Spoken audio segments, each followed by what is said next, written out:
Okay, so welcome to Physiology of a Sacred Model of Birth.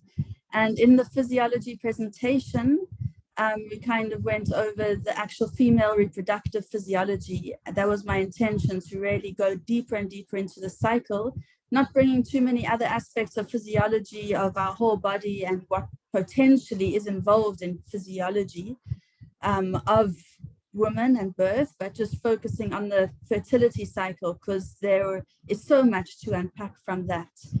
So if you haven't had a chance, just go over it again, and don't feel you have to memorize and learn concepts off by heart. It's really just the appreciation that there is a cycle, and when it becomes really important, you can be able to draw on it so that you can have discussions with women or for yourself around fertility, menstruation, conception, prevention, and understanding what's happening in our body and why different things may, it becomes most useful when you're trying to understand what's going wrong, really. And then you have to start with what it means when it's going right. So that's what the intention of that is also. So it's a foundation when questions come up later in practices about kind of anovulatory cycles or fertility or planning and things like that. So in this topic today, we're discussing something quite an interesting concept called egg wisdom. Has anyone heard of egg wisdom? Right. Okay, so egg wisdom. Okay, I'm going to just go through what I've written here. So, right. So in this course, we experience the simple and the profound ways we can reframe women's healthcare to access healing and relating to our body and any human body, really, through the lens of connection with Mother Nature.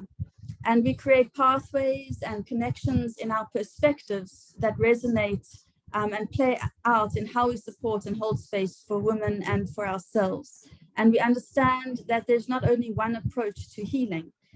And we also truly enter the portal of Mother Nature as healing, and the reflections and projections of our own body and the way it works in correspondence with or as an extension of Mother Nature. So as we learn, we witness and experience these similarities and qualities of Mother Nature within the experience of our own body. So while we are experiencing this and seeing the connections, we're also kind of learning, we're being able to shift the lens of how we communicate, interpret, and care for our own bodies and for women that we may support. So as our language changes, our attitudes and our mannerisms may change also. So we learn that our body is interacting with us all the time. And we kind of dealt with that a little bit by understanding that the biology of our beliefs, and that there's an energetic body and all these kind of things we layered on from anatomy and from the sacred model perspective. So as we reflect with Mother Nature is how we also reflect and interact with our own human body. And it's also how we see our body reflected back to us. So there's a tangible effect from our body and our experience within it. And today we focus on and explore the healing that we can gain from what is called egg wisdom. And the term is coined by Christiane Northrup. So I'm sure many of you have heard of Christiane Northrup. She wrote Wise Women, what's it called? Women's Bodies. The words are escaping me. Wise Body, Woman Body, something like that. She's the holistic gynecologist who really brought the holistic and energetic down into our female body of understanding when things how things work. So apparently she coined the term, and she wrote Women's Wisdom, Women's Bodies. And it was expanded on by her daughter, who's Kate Northrup, and she has written a few books, including Do Less, which is basically a practical guide for productivity based on our menstrual cycle. Does anybody know this book? It's like one of my Bibles. Yeah. So she coined the term from her mother, and then she went and extrapolated more into it in terms of understanding the different nuances and energies that we experience within our menstrual cycle, fertility cycle. So now just going back to this cycle that we discussed in the physiology video, we can remember that there is a cyclical nature in our bodies. And as there is life potential, released, resorption, or growth.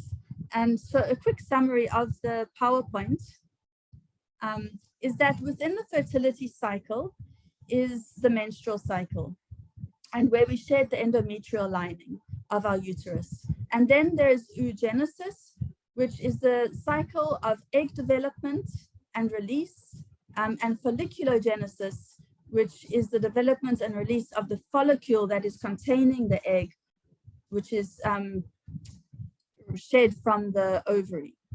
And the follicle supports the egg so that it can be nurtured and mature and develop and differentiate into a baby if it is fertilized. So the follicle and the egg are released at ovulation, and this is governed by an intricate feedback communication network of hormones.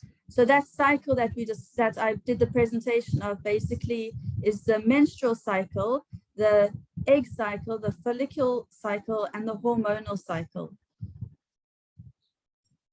So today we'll discuss the wisdom of the miracle that becomes a life.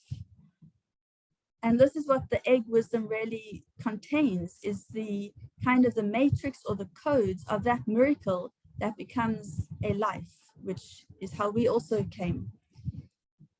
And inside this, we can discover or remember the codes for creation. So we can apply this egg wisdom to anything we are doing on a creative level. And we are creative beings. So we are always creating, whether it is plans or dreams or projects or finances or family holidays or envisioning our future 5 years or just creating a story. That you can see how creation comes into many of our activities on life, not just in the creativity of a life, which is what the egg, what we are also doing in our menstrual cycle every month without really much effort at all. So there are certain qualities and behaviors and moods within egg wisdom. And by exploring these qualities, we understand there's a different way of creating or producing or manifesting that may be more appropriate and may feel more natural and probably more effective and certainly less stressful. So as it's aligned, the reason is that it's aligned with a different resonance of pace, of peace, of abundance and love, and the same qualities as Mother Nature. So as our children learn the biology cycle of our fertility, and we should also teach that the inherent wisdom of behind the cycle, so that we can also be equipped with this knowledge to access the codes of creation and being when we are ready and when we need to. So this is a practice that I feel we should all know about, and we should all, it should be taught freely because it's so inherent with us, and we've basically been programmed out of it to function in a very masculine, driven, controlling, stressful way, which we feel as stress because it's not natural and it's not feeling abundance and love and nurturing that the egg wisdom gives us, but produces the same or better results. So this is bringing the sacred feminine wisdom back to medicine, healing, and basically common sense living. So presently we're not taught this. We're taught a different approach, which is of a masculine nature, but out of balance. So it has become more patriarchal even. So if you consider how we are programmed or taught or encouraged or shown by example of creating, manifesting, or producing, you'll notice this energy is different. And it's helpful to kind of just take a few moments to reflect on this in our own lives and in our own ways that we approach things. So we can take a few breaths, close our eyes, and then just consider the way we are producing or living presently. And just feel what the force or the energy feels like. If it is a feeling of force or pressure or being pushed or rushed, there's like an energy or competition or scarcity, time pressure, exclusivity, hard work. And what other words might you come up with to describe this way of creating? Perhaps directed as if there is only one way, and there's a feeling of judgment. Will it be enough? And there is certainly time and space for this masculine creative energy, but in a healthy and a wise balance. So maybe we can just stop here and get some feedback for how we feel when we are creating a project or different, whatever our lives are, whatever that means in our own lives. Generally, if I have something I want to do, and most of the time now, because I'm self-employed, I've created my own schedules and responsibilities, but it's always a feeling of like panic and stress, like this, like you feel tightened under. It's not a feeling of like, which is really what I would like to bring in more. So what comes up for some of you around that?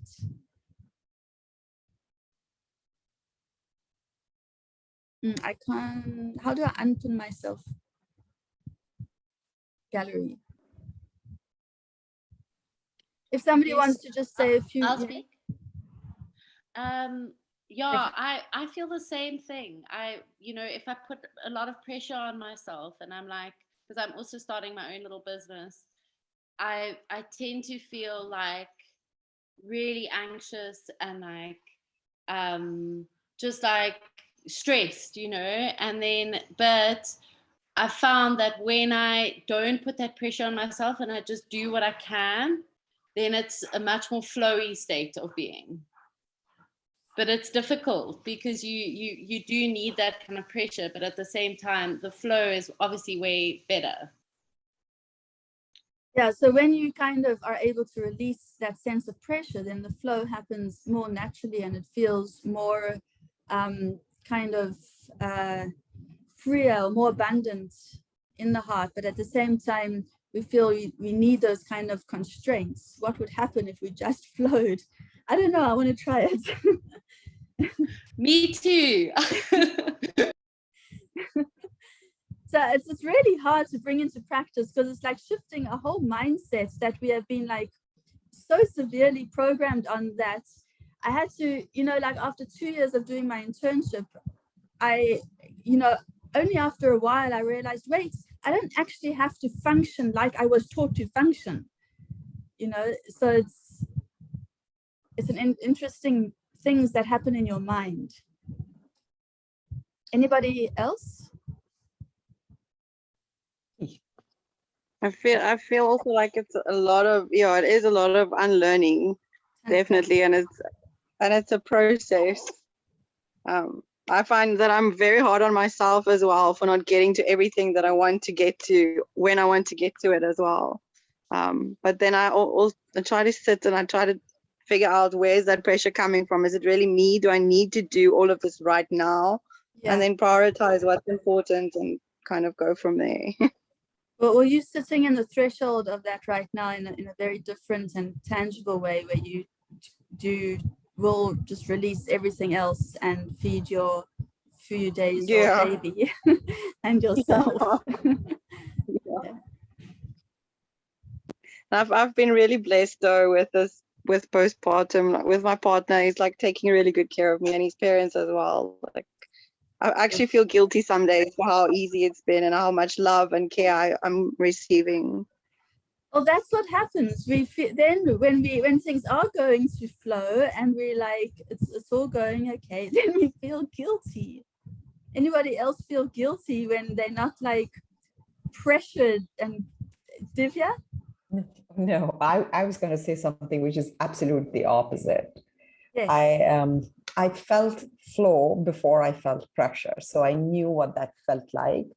I'm an engineer, and in 1995, I told my boss, I want to have a baby and I want to leave. And he said, are you pregnant? And I said, no, I don't want to be pregnant and leave. I mean, I don't want to work till the last day. And then, so I gave up my job. I enjoyed a few months of just being by myself and looking after myself before I conceived. Wow. And I think that was the benchmark for me to know how pressure feels and what flow might feel like. So I started the other way around. And after doing 20 years of birth work, 4 years ago, I gave up active doula work, which I think even my own husband was surprised because he thought I could never give it up. But I understand how organically you change. And the feeling of pressure is like a reminder from your insides or your inner wisdom to say, this is too much work, or this is too much effort, and this is not how you're supposed to live. But I also have a core belief that we were sent on this earth with this body, with these sensory perceptions to actually for pleasure and not for punishment. Yes. So that's where it starts from. So if I eat good food or if I enjoy myself, I don't feel guilty, because I feel that when we go back and our maker meets us and says, well, I gave you eyes. Oh, I didn't see anything much because I was too busy, or I didn't hear good music, or I didn't find joy, or I didn't find pleasure. Yeah. It's going to send us right back saying, you failed the class, go back. I don't want to fail the class. So, I mean, for me, flow means that, where your inner wisdom takes you. And if that means that what you valued for 20 years is no longer relevant, well, then so be it. Not that the letting go process is easy. Like I shared in the red tent, I wasn't really done with my fertility, so I had one last period. But that's a part of the flow. So for me, it's the other way around. If anybody wants to subscribe to that belief, it might get a little bit easier for everyone to just be and not be a human being and not a human doing. Yes, thank you. Would anybody else like to share around this?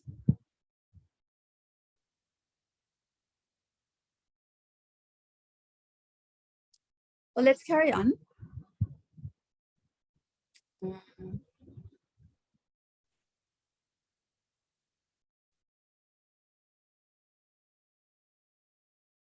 Okay. So, right. So let's consider how egg wisdom creates and produces. And I think we could call it's part of the flow.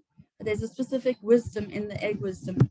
So the feminine energy is not only available to a body, just as a preamble, that has the feminine energy is not only available to a body that has a uterus, or ovaries. We're speaking about the energetic principle, and that can be applied to any person at any time of their life, and any human being, man or woman. So men and women both have sacred feminine and masculine energies. So egg wisdom, the feminine way. Egg wisdom is a phenomenon that every woman has experienced at some time in her life. And it's when things seem to flow and come without making much effort in her life. So, or work. So it's where things kind of just magnetize and flow naturally and seamlessly. And there's this like magnetism that attracts things to you that are meant to come at certain times. That's like the feminine principle at work in terms of this egg wisdom. So once the egg is released at ovulation, it hangs around for a little time, being available for fertilization. And this is how Kate Northrup explains it in her book, do less. And I'm just going to use her words because she's explained it so kind of humoristically so well. So the egg stays in place right where she is.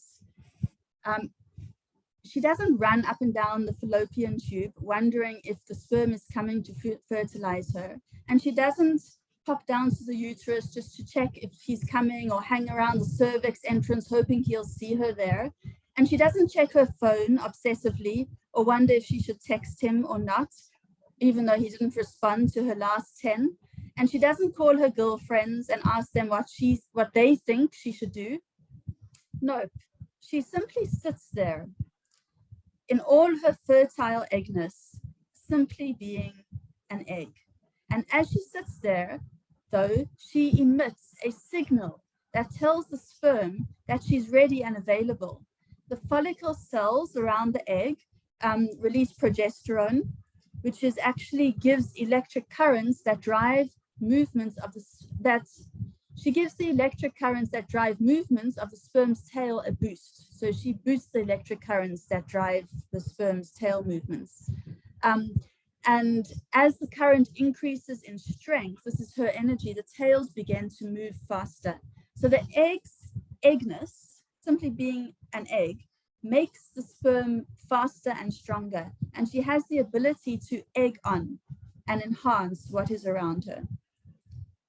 Similarly, when a sperm finds her, there are millions of them trying to break through her barriers to get in all the time, but the sperm doesn't get to choose. It's the egg who it's up to the egg who's let in.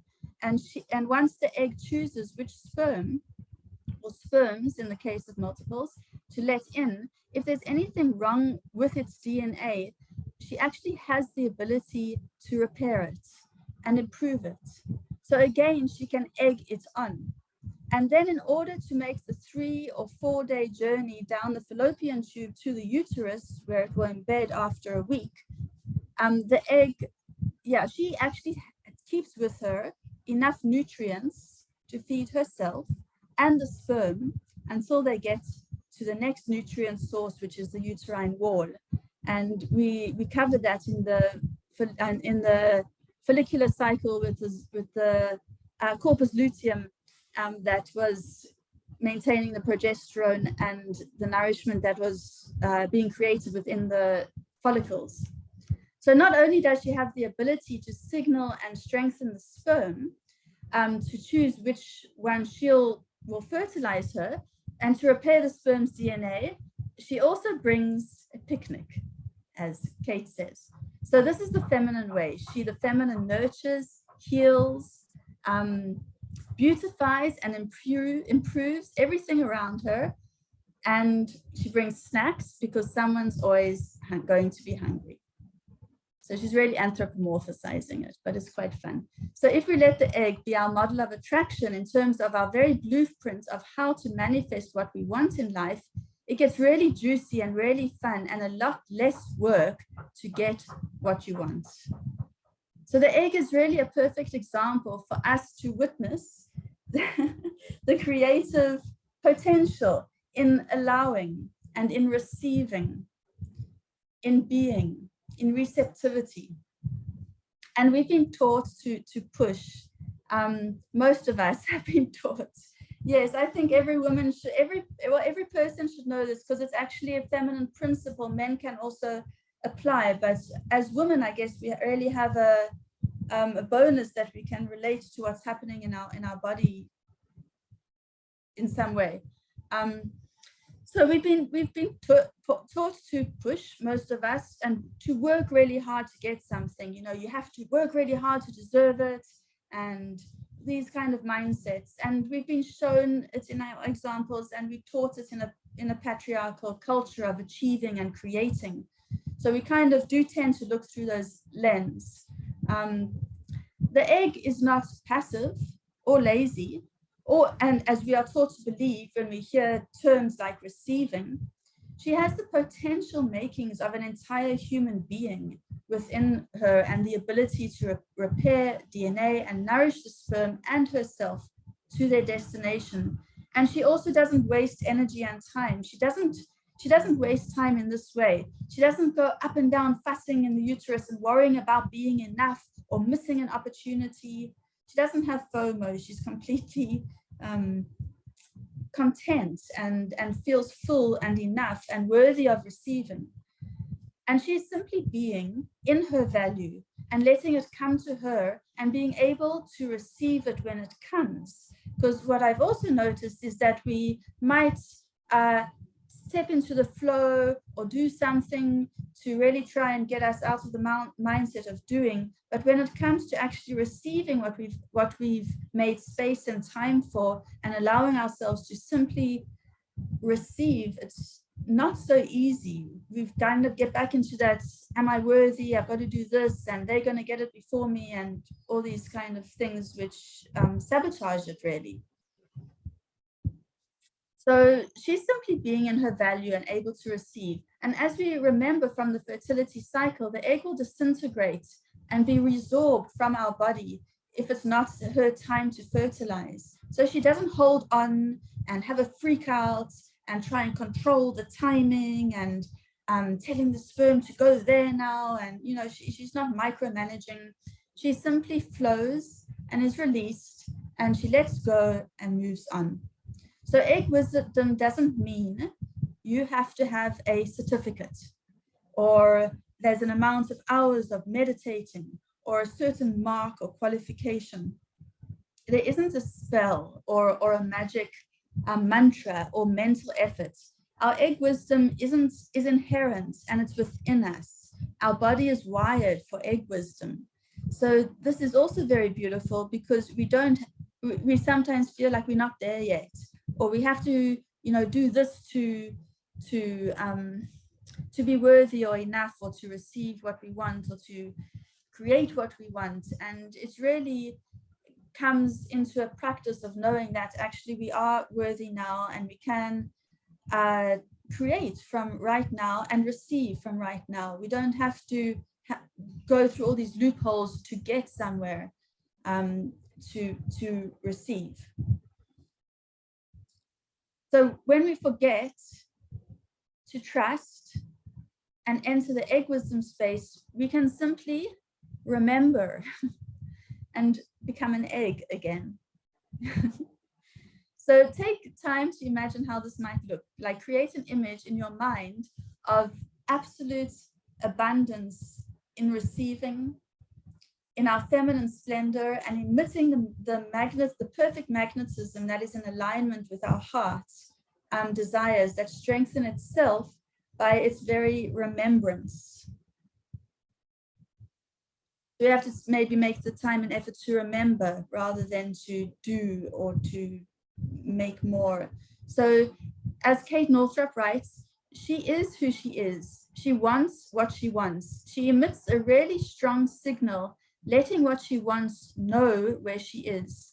She strengthens her desire. She allows her desire in when it arrives. She makes her desire better as she welcomes it. And then she nourishes her desire as she transforms into the next version of herself. So this is how we can be an egg. So how to be an egg? Wow, yeah. I mean, it's quite mind-blowing, and what I always want to do about these mind-blowing things is bring them deeper and deeper into practicality. So it's not like nice words and then we kind of rush on. It takes really, it's the time to just sit and be present with bringing in that resonance and knowing that that we can be. Divya D, you raised your hand. Yes, I did. If I may take a moment. I mean, there's something that I want to add to Yes, this narrative, which is so powerful. Yes. I was reading an article and about the narration of how, and it's again, going towards how women see themselves. And this is a scientist writing it. She says the common narrative of the egg fertilization is that the sperm is spinning and coming and it penetrates the egg, which leaves women feeling quite passive. Yes. Yet if you see it in a petri dish under a microscope, no sperm has the power to penetrate anything. Otherwise, they would be penetrating our tissues as they were going up the fallopian tubes. Yes. And it is true that while there are a lot of sperms around the egg opens up its boundaries to welcome, or the language is suck in, the sperm that has the right frequency, which is again a really core principle of choice. It's my choice, and this is who I choose. And it's not always the fastest or the fittest, as we are told. And she said, yet after seeing this under the microscope, the narration written is the sperm penetrates the egg. So I think women should know that this egg makes a choice. And if not, it closes its boundaries. And therefore, you may be perfectly healthy, 2 partners, and never conceive because it isn't the egg's choice. Right. That's the first powerful. part. Yeah. I thought that was a really nice piece that fits with what you were saying, because it really resonated with me. And then Franklin Sill has written in his book, and he says that the egg dies. And it's bringing in the word of, why we are holding on to things and saying, oh, we have to do all this. The egg dies to be its next self, and the sperm dies to be its next cell. And then the zygote dies, or everything dissolves to become something else. And it doesn't have to be a death, which is literal, but a metaphoric. I have dissolved myself from the mother to be this wise old woman, which is now menopause. So it's the dissolving that's the work of life rather than achieving. So just the 2 parts I thought that go well with what you're saying. And I'm happy to send you both the reading from Franklin Sill's craniosacral book of dissolving, and of course, the other one as well. Yeah, because that captures it also so well in so many ways, that the egg is not passive and just allowing and just kind of sitting there, but is not her not passivity isn't in her doing. It's in her frequency, and it's in the energy. So we should surely be learning more about how to work with this energetics and this frequency, and understand how we can build our lives around that to reframe women's healthcare, really. So that's so important. And then the second part, what you're saying about the releasing, and it's like, the zygotes will say, it doesn't say, oh no, I really didn't want to go this time, or the corpus luteum, it does its thing, and then it just dissolves and resorbs into the tissue. So in the same way, kind of going with the flow is not about holding on too tight or resisting change. It's really allowing the wisdom of the change, and to receive, I guess, that new birth by releasing what's holding us back from accepting the new birth. So these are powerful metaphors, and we can really feel how we can bring them more and more into our lives in a practical way. So here are some practical ways. Does anybody else want to say anything at this point? I don't mind saying something. Yeah. So as you were speaking, and as everyone was speaking before, I was just looking back and how this applies to me in my life. And what I realized is that, so I've grown up in a home and a community that valued masculine values. So it wasn't a patriarchal setup in the sense that we were 2 sisters in a home and we were really valued for who we were. But the value system was about achieving and fighting with the world, and ambition, and making an effort to crack your exams and crack your career choices and all of that. And so I did flow with that, because that was the environment in which I was born into and grew up and stuff. And I also had that kind of a life till I was around the age of 30. And somewhere then, I realized that this just wasn't me, in spite of having succeeded in that, and in that value system of achievement. And I also, so like Divya said, I also had a phase when before my kids were born, I was like, this is just not me. And I kind of took a break. And then that's when in a year's time, I decided to have my children. And since then, more and more, I've been recognizing this way of living where you're choosing to go with your flow. And over the last 10 years, I feel that I've been able to recognize it so much better. Like now, when there is something to be done, there are times when it just happens with ease, without much effort.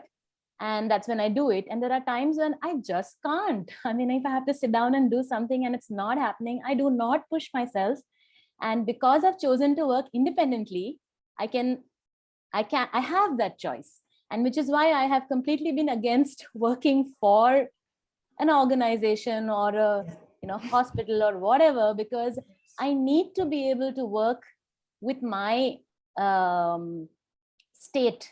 And when I do that, I've realized that I'm so much more at ease, and life is so much more comfortable. So it's kind of like a shift for me from a very masculine value system to a more Agnes, as you say, I like that word, living kind of with how you feel. And it's really it takes off so much of load.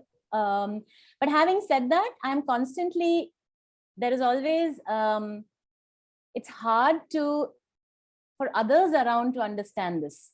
So whether it's my husband, he's more masculine because he's a man, I guess, I don't know. He does have feminine aspects to him as well. My family, my friends, peers, they just don't get it.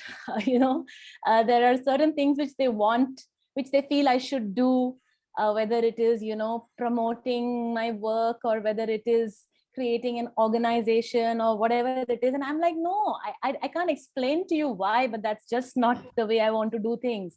And so there is a constant struggle because the world does seem to still value the other way of being much more. And you have to constantly keep coming back to what you believe, and which is where I think having a circle like this where other people understand what this means is really beneficial. Yeah, thanks for also just bringing it back into the real life in that sense, because it's kind of, I get the sense of constantly having to feel into our boundaries, but not like in a not in a masculine way, but really in just getting to choose, owning our choice and owning how we actually do want to interact and create our lives. And in that sense, also being responsible for our happiness. Yeah.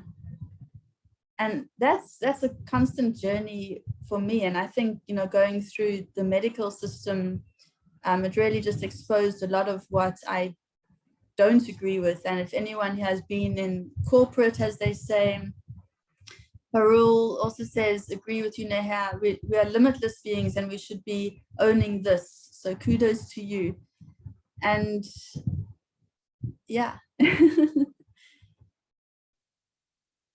It's not always, it's difficult also to do something when we feel it's not understood and kind of applauded by people.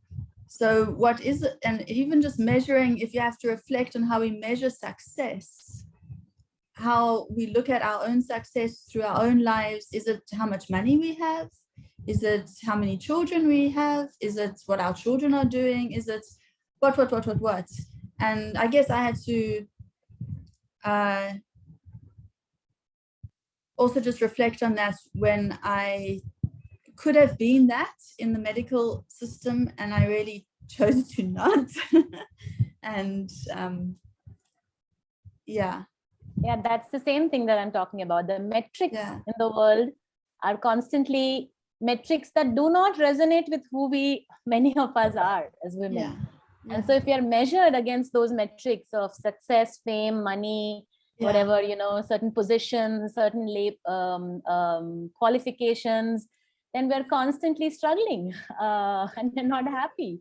But in our head, if we can drop those metrics and have our own metrics, and which is why, the way you explain this it was like, yeah, that is it. I didn't have the words to explain it, but that's what it is about. It is about being that egg who doesn't always do too much, but doesn't mean that it's passive. It is still doing something by not doing too many things and going with the flow and not feeling the pressure. So it's really nice to know that this is this makes sense. Thank you. But now imagine if that is how it is. I mean, if that is how most of the world was. Imagine how less stressed our nervous systems would be. Imagine how we would be acting or living from a place of full-heartedness, and how we would not, you know, so much of our interactions right now with people are triggering and defensive and controlling and feeling minimized and not feeling supported or feeling judged. Imagine if we could just live in the world knowing that we are enough, basically. It's kind of, yeah. So very, very different way of being that I would like to invite more and more into my world. And yeah, and that takes a lot of ownership, I think, also. But the world seems to be going the other way, so it's hard to see. Marianne, Gori, you spoke about the 4 phases of egg wisdom. If I understood it right, what are these in terms of us beings and how to apply? I would like to share this with my young girls and others so we can act and work with these inner tidal wisdoms. So join us for this will touch on it. So this whole module is physiology. So fertility awareness, where Rona is going to be a guest speaker, is going to speak also more on understanding those, it's like the inner seasons really. So the inner seasons is going to be a focus for our next class. I touched a bit on this on the physiology presentation. I think this is what you're meaning, Marianne.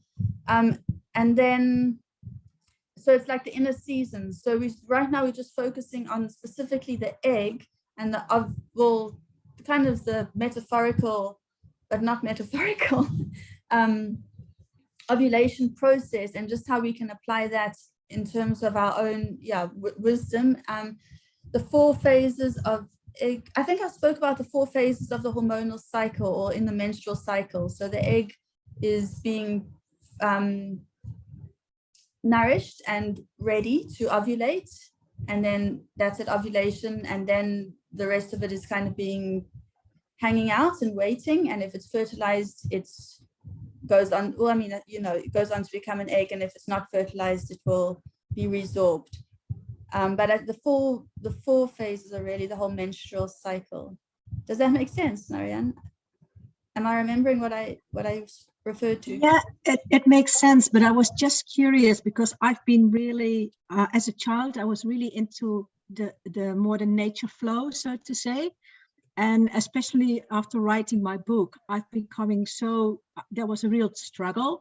So then I think like, if there is kind of an inner flow and this wisdom, we should be able to tap in it. And I have the feeling that all the different phases of the ovulation and, well, the process of the egg, that there is some time that we can make use or tap in the inner wisdom of the egg. So, and use that in our daily lives. That's more what the question was. So how to, well, actually also what you were saying, how to apply this practically in our lives. Yeah, thank you. So I think once you get like different concepts, then, and you take like the time to really meditate on it and bring it into your practice, it reveals itself more and more in layers. So for now, let's do some of the practices around a few ideas on how we can practice being an egg. And then it can also expand and then when we cover the cycles also, I think it will overlap, because of course that is our whole experience, is the whole fertility cycle. So these are just some simple examples and ideas. So the next time you've planned a time you're going out with your partner or a friend, be in allowing mode. So allow yourself to practically have the experience of receiving.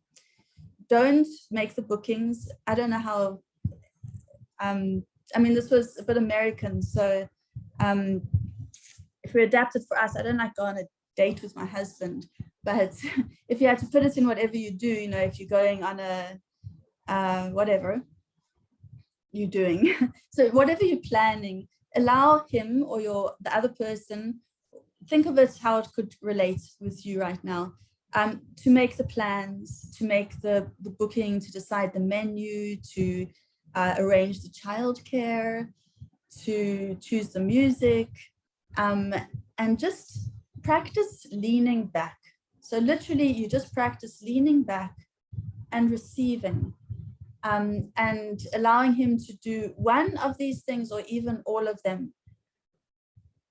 And that's just a very simple practice, and there might be, I'm sure you can just feel how it could relate in your own lives with whoever's around you. But I think Tanika was probably mentioning that also, that she's not used to being in the receiving mode and having people do everything around her. So just practice kind of leaning back and accepting and receiving what could come out of that.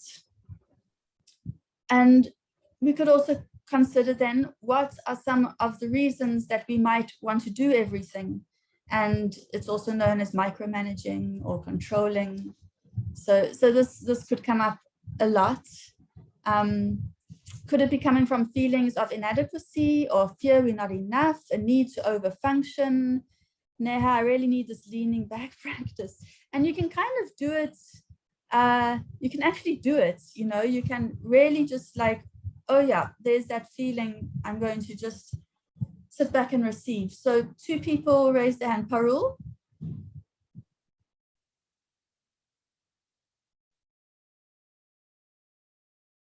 I can't hear you, Parul.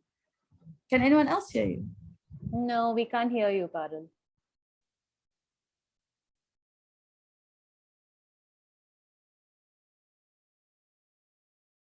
Still can't hear you. No, we can't. Try taking off your headphones, maybe. Oh,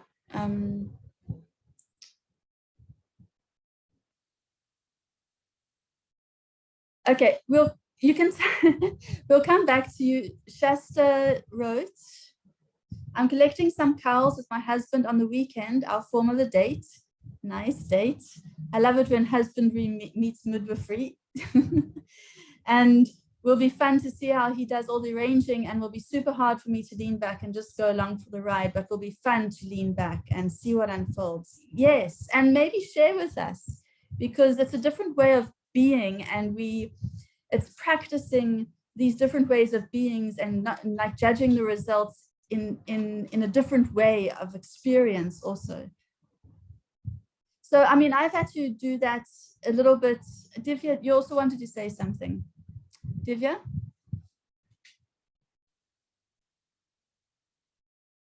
No, I didn't. It was from last time. No. Oh, okay. Okay, so Parul will type. Anybody else want to feel some examples? Other Divya? Sorry, it shouldn't be the other. Divya Kanal? Yeah. So for me, once I've started slowing down and this practice of, going with the flow, throughout my childhood, college, it was just take a pill because I get a lot of cramps during my periods. So, it used to be like take a pill and get on with doing whatever is scheduled for the day. Yes. Yeah, after kind of slowed down and done my own practice now, for me, I've seen how even my 5-year-old honors that time. So earlier I used to think, okay, till the children are little, I have to still be around doing stuff for them. But I've learned this leaning back, specifically thankful to those cramps I get during those 2 days. So it's so nice to see that everything can go on, even when I'm there. Otherwise, it's only when I'm not there that things get done. But when I'm there, it seems to be that it's my responsibility, either said or unsaid. It becomes, okay, you're there, so you do it. Having been the eldest sibling and not having a mother around, it was like kind of my responsibility for a long time. So now leaning back and allowing that, okay, let others do it. Yes. It's manifested in so many different ways, even with these tiny little beings in my house, my little children, and from the neighbors. So it just comes, and that's so beautiful to watch, to experience, and be grateful for that. I really like that, because that's a perfect time when we can do exactly that, and it has a lot of resistance, but you can see how the cramps, your body was telling you, I really need this. And when you listened, it was so gratifying and so healing. Yeah. Yeah, thank you for that example. Thank you. And Parul wrote, I've always planned everything and have put so much pressure on him to do as well as I do. And when he did it, I asked him for being as creative. I questioned him for being as creative as me. And it has been 8 years of my marriage, every date being a bit difficult. This year, I just let go of the expectations of doing well, having the perfect date, and let him decide everything. I ignored my expectations to having the best time, and ironically enjoyed the most with him. The location, menu, drinks didn't matter. That's so beautiful. That's you've done the first exercise. That's so cool. Yeah, and because we when we plan our travels and that, also I kind of feel myself pushing in and then letting go, and trusting. There's a lot of trust that comes with it also, and I think that's the egg doesn't have a problem with trust, because it trusts so deeply in Mother Nature. It's not a question of trust, it just is, which is also lovely, because I think if we had to question, why do we want to micromanage, why do we want to have that sense of having everything organized in that. I mean, of course, there's a practical ways of needing to organize things, but how can we do it in a way that doesn't create that tightness? So Neha's traveling next week, and you're going to do this. Perfect. Great. Let us know how these things go. I'll think of something I can do also. Well, I think I do let my husband do most of the things. We've just moved house. We're planning some traveling, and he does everything. It comes down to a lot of letting go around the kitchen and trying to, plan the meals. And then if he's in the kitchen, you just let go. And but it needs to come from a space of spaciousness, not a okay, whatever kind of place. So Maria and dear beautiful ladies, thank you. I feel so blessed to join. Thank you, Gauri, for allowing me to join. Okay, you have to leave, but your heart is full. No problem. Wonderful. And you can catch up on the rest of it in a replay. As women, we have to be experts at multifunctioning, so we naturally become adept at organization. So I just take over because it's easier to. So it's also, it becomes harder to not. So Neha, Misra, and Mega also have their hands up. So yeah, where have you gone? Neha and then Mega. Yeah, just a quick thought that how this is also extremely relevant for pregnant women who are due to give birth soon, that being able to let go for the baby to take charge. And that has become so hard nowadays because there is so much pressure to birth a certain way and by a certain time. And, and so women feel that they need to do a lot in order to have a good birth, but it's actually the opposite. So this is a great way to sort of bring that perspective of, again, going back to the egg state and just kind of letting the body and the baby do what they need to because they know what they need to do, and being just in witness of the process rather than trying to take charge of the process. And bringing that down to the pregnancy and the birth room, it's like magnified there, because there we have like an epidemic of needing to do something in the birth. And I found I had to kind of untrain myself to be able to, as we say, sit in our hands or knit during a birth, so that we weren't, as we're so medically trained and in life we can see trained, that we need to do something to feel useful. And the best way I could describe what I do at a birth is hold space, literally, like that. I sit back and watch.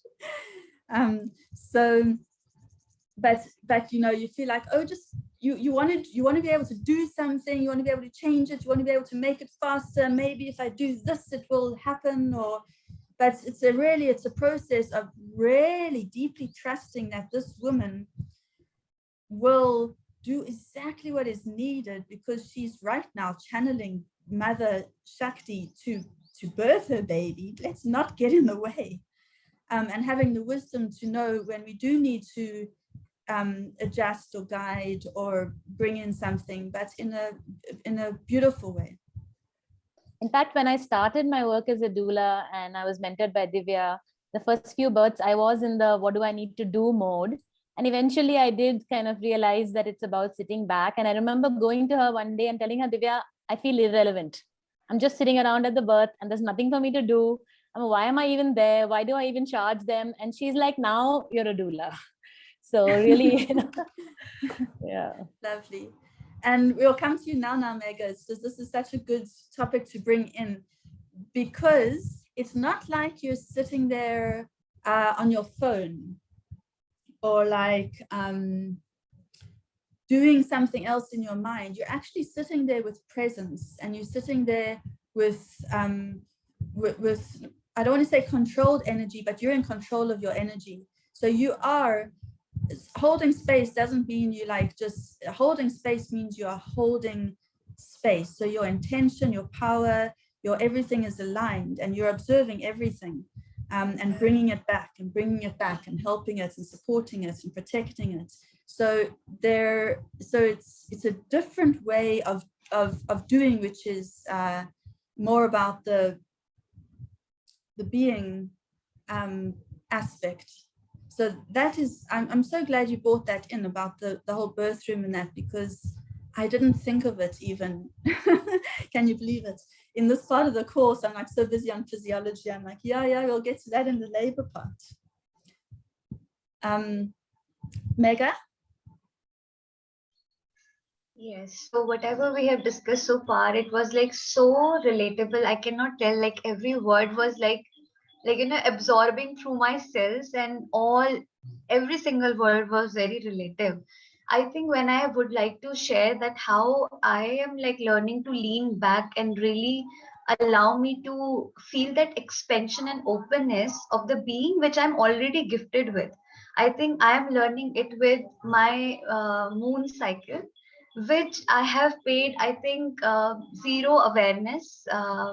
Only this year I'm learning how to just associate with moon in general as a planet, and to look how it moves and how my body is moving.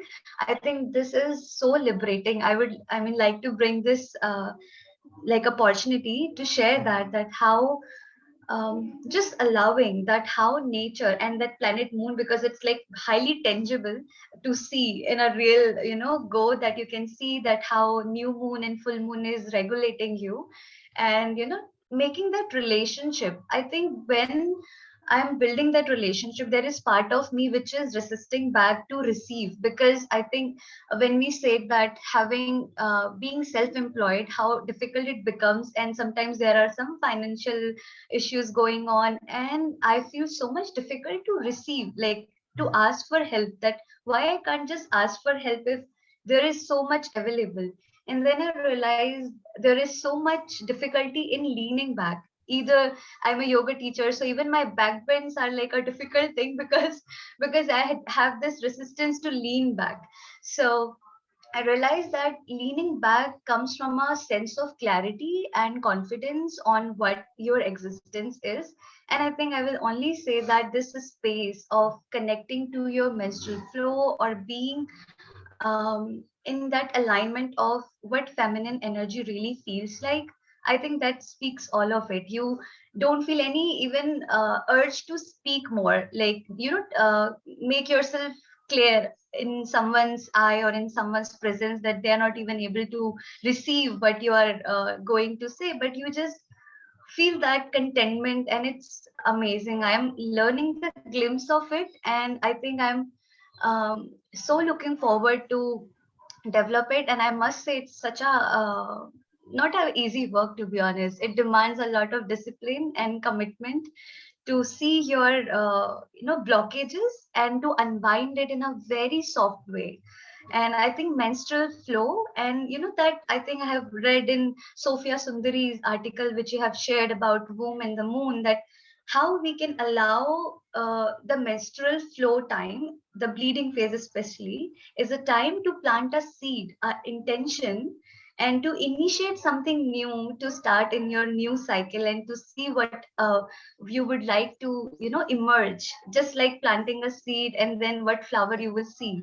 So I think that's highly relatable, and I'm learning to do so. Yeah, thank you. Wow. So there's a lot of almost, there's a lot of like insights and inner developments and working on ourselves that we can gain through our menstrual cycle, and bring these questions. I'm really wanting to make it really full with Rona on Tuesday. I will send the link to all of you here. But besides going through the practical part of fertility awareness, then she can also just, hopefully, if not, we'll just carry on getting more and more people to add to this webinar topic about deepening our personal insight with our menstrual flow. And I mean, the Red School, I think it's in the resources also, they share so much about the deeper journey aspect, and it's so, I find it so fulfilling. But I mean, Kate Northrup focuses on really the productive side and running a business in alignment with your cycle, and and the Red School goes into understanding our own kind of emotional experiences in terms of our menstrual flow. And it's incredible how much we can gain from that. And maybe this is also what Marianne was speaking about, those concepts of planting the seed and then watering it and growing it and then blooming it and then create, and again and then also, as you were saying, because we have so much, you were saying part of it is kind of keeping quiet at sometimes and not always having to say something to feel like you are present or being seen. And it's a very powerful thing. It was a very pivotal thing for me when I experienced, it didn't take much, but it was so powerful. It changed my life really when I was in a women's retreat, and I was seen and I was honored for what I was doing and sharing. It was, somebody else was practically like seeing me and valuing me, and I was like, okay, stop, it's enough. But that external, I would love for everyone to be able to have that experience of feeling seen and knowing that we're seen without having to be seen. But that was so pivotal for me that it kind of launched me into being able to embrace, I mean, we go through waves of it, through to feeling like my message was worthy, and that I was, whether or not I was seen, my work was worthy because it was also my work.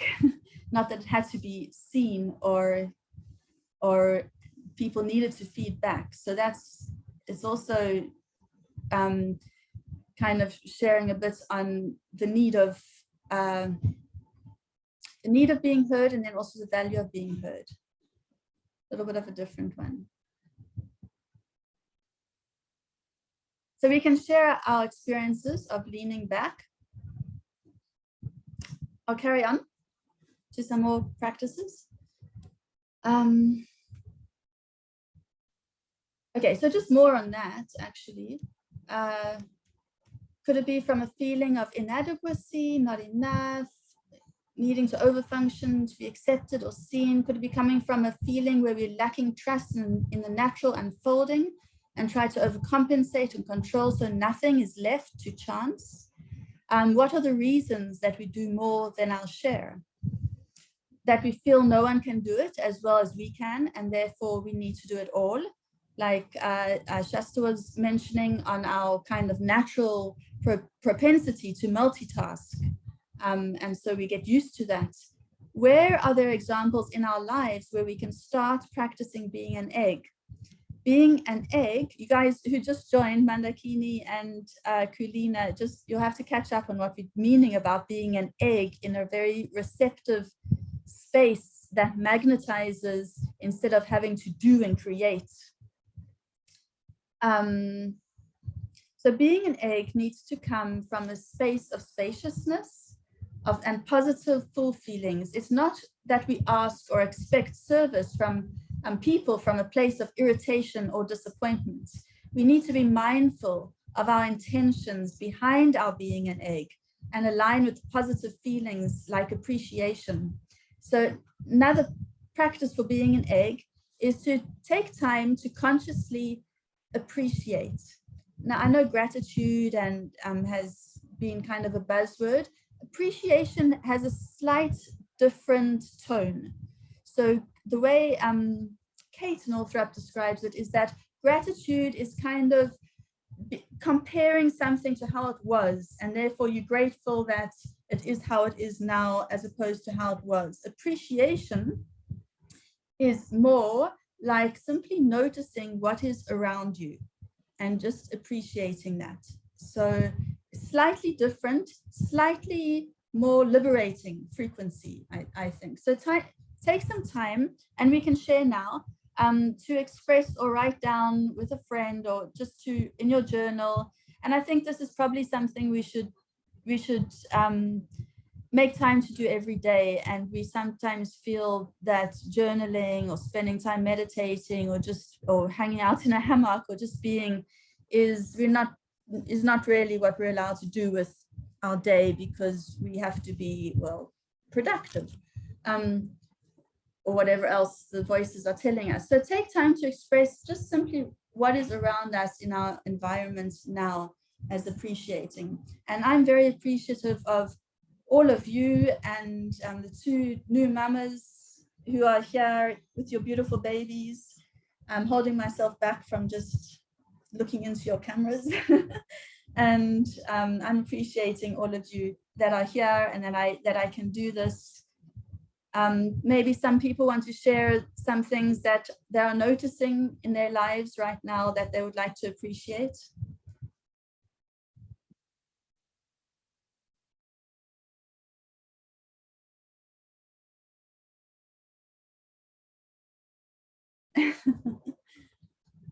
Okay.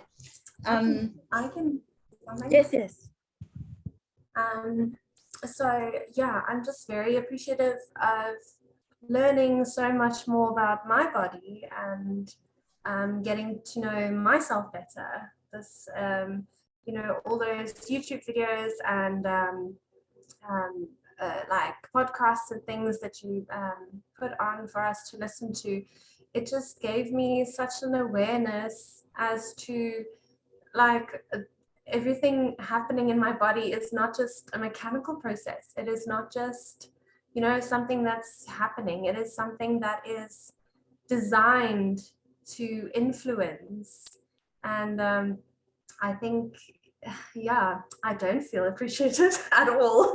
Like I don't appreciate myself, and I need to start doing that. Wow, so just starting with appreciating yourself and what's happening without conscious effort. Yeah.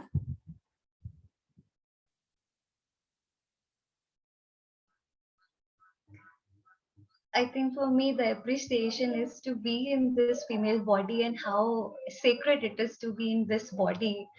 I was like totally like, why am a female? I used to have this question when I was a teenager and, hitting the puberty, that why I'm going through so many changes and everybody is looking at me, like growing breast and things like that, and feeling uncomfortable while you're going to have that menstrual flow. I cannot tell you, like, I mean, how my heart is now so much full that I am being blessed in this body. And every day I go to my bed with this intention that how I am, like, how I can take care of it, what I need to take care of it more. And in the morning, I come out of the bed to just follow that intention into my action as well. So I've been blessed, and this has been so supportive through these classes, of course, and it has given me new perspective to see me in my own Shakti and that wisdom. Yeah. Beautiful. Okay, so we'll finish off soon. So I'll just finish off the rest and we can chat a little bit more. Yes, I'm almost done. This is my last practice I've put down. Is really just to start remembering that carry on remembering. Teresa wrote, can't wait to get hold of Jane Hardwick Collins' new book. Amazing. So she's also a good wild woman who shares a lot of the power behind the sacredness of being a woman. She's very strong and fiery, and she speaks a lot on Instagram and has courses. Yeah, so that's great. Maybe you can share some practices from there. Which is also wonderful to, I mean, menstrual cycle is a whole nother course, but it's really worth doing. And then we can, imagine having like weekly circles where we share rituals of really connecting to our body and to our blood and changing our mind frames around that. So she's really, really good at that, and in a very well-spoken way. So for us, we can remember that our body is wired to be an egg, meaning you don't have to do anything to activate it. You don't have to do, oh yeah, I forgot to do that, so I can't be an egg, because there's no excuse. It's really available to us anytime that we like, oh yes, egg wisdom. And so it's a practice that's known within our bodies because our bodies are designed for it, and they're inherently practicing it every month. So it is known, it is within us, and you can start practicing to find small ways in your day to simply do less and be the egg instead. Ask yourself, what would egg do now or not do now? And then follow that knowing and do or not do what your egg wisdom is guiding you to do. So remember, you made for this. It's programmed into our inherent wisdom of our body. Just like your egg does not have to stop and think or remember what it needs to do to make a human baby. So how you can bring more egg wisdom into your life by being, magnetizing, and allowing yourself to receive. Receive has been a really kind of big mantra in my life lately. Just, consciously like, how can I receive right now? And immediately just like, oh, wait. Let me just receive, because if you stop and you think where the tension is, you like just feel where your shoulders are. I feel it a lot in my shoulders. You might feel it in different spaces. That I notice. I know when I bring my attention to it, I notice that I'm kind of always clenching my jaw unless I'm consciously not clenching it. So as soon as I think, well, now I'm talking, but when my mind goes to how's my jaw, I'm like, okay, wait, let me relax it. And the same with our shoulders. Does anybody want to add any sharing before we close that off?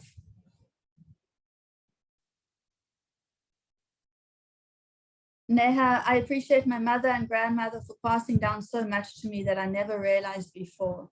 That's beautiful. And I hope you'll write it down or share it so you can pass it on to your kids and that we can also notice it.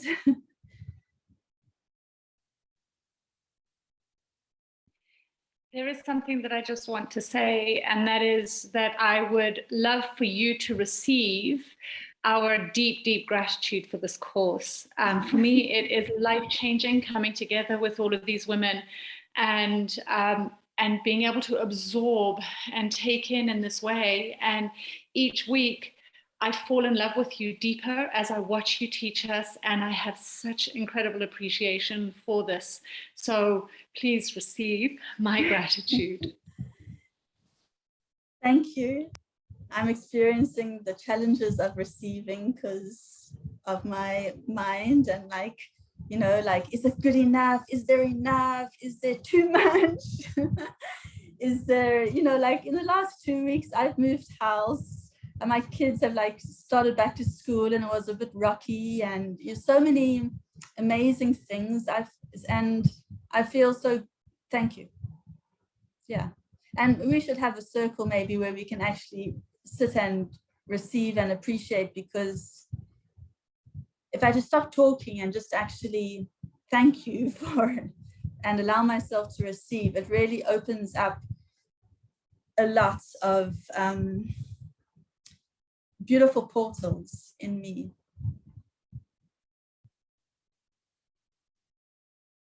Thank you. And we've had 2 new babies born. Okay, thank you everyone. Writing. We've had 2 new babies born, and I'd love to just say hi and acknowledge and if you want to say anything, if you want to show us your babies, if you want to just share a few words, you're welcome.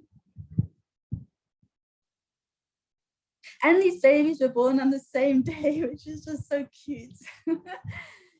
For me, it immediately felt like we're creating our sisterhood generation right here. Your little girls are going to grow up and be in this like amazing, dynamic wisdom of sisterhood, just that they're born into because it's their birthright. Hi everyone. Yeah, it's amazing that they were born on the same day. I mean, what are the chances really? But anyway, here's little one. I don't know if you can see properly. Oh, beautiful. And I'm so happy you're just lying down with your babies, both of you. Yeah, it's so nice. It's like you have to not feel guilty about it. I know you have to also. Yeah, the chaos is just going on, and it's just like, okay, just gonna pretend like nothing's going on. Exactly, well done. No one's screaming or hungry or anything. Just there. Yeah, but you know what you're saying about only came now because I fell asleep, but the egg wisdom, like I was standing here in the bathroom and I just realized so strongly how amazing these bodies are, that you know, without any medical intervention or anything like that, this body literally built the baby and my tummy was huge, and then it pushed the baby out, which is another miracle, and it was perfectly healthy. And then all that energy just went and my boobs got huge and now it's full of milk. And it's just like how the body has changed over the last, 10 months or 9 months. It's just amazing. It's like, how can you say that there's no higher power? Feeling appreciation for that. Yes. Because everything in the Western paradigm seems to have to be so micromanaged and fearful and stuff, but the body just did it. I mean, I didn't even push this baby out. This baby came out by itself. It was amazing. Like, it was full on, just my body pushed her out at the right time. And yeah, like Heidi was there, and I also really appreciate Heidi. And the placenta took like an hour and a half to come out. And then there was this side, well, no, I don't know, I think umbilical cord. And that was another miracle. This baby is so beautiful and healthy, and she sleeps nicely, and it's just Good. yeah. So And my body feels good. And I know a little bit something also about your birth, that you had a true knot in your cord. Yeah. Yeah, we'll document that, and maybe we can learn from that in the true knot section of the course. True knots is a very favorite way that doctors on doing a scan will say, oh, you have a knot, we have to do a cesarean now. So you can look it up, but it's not true, as we can see. Tanika? Yeah, wow, I'm so grateful. Yeah. Bye. Beautiful. Yeah, I'm so emotional. I just cry about everything today. Let it flow. We were completely, we were completely alone. It was just me and my partner. And there was, at the end, there was times when I thought, like, this baby's gonna be in me forever because of the pain. But then, like Kalina said, if you just let it happen, it's so miraculous how your body just, birth is supposed to work, and you just trust that. It's magical. Congratulations to you, ladies, and amazing you've made it on today also, and sending you lots of love and healing. And we'll carry on the course now in your postpartum awareness.